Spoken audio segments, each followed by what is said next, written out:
So here we have a tree that's kind of represents some of the different colors we're going to be working with, and we are going to look at what happens when we adjust hue and saturation. So those are two concepts we've been talking about within the context of color theory.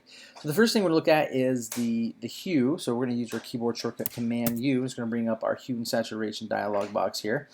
And just kind of a cool thing, when you adjust the hue, we're essentially telling the colors to be this color. So we can go in here, and as we slide this, we get this kind of cool effect where it changes all of the colors.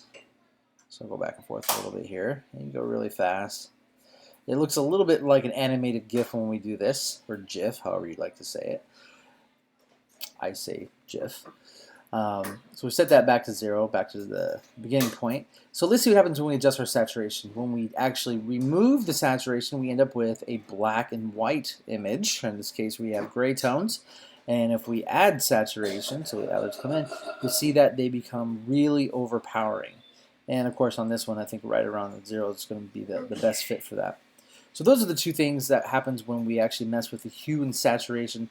So as we talked about earlier, when we are messing with those different values in our Photoshop things, we can really overdo or underdo those things. Thanks for watching, and have a great day.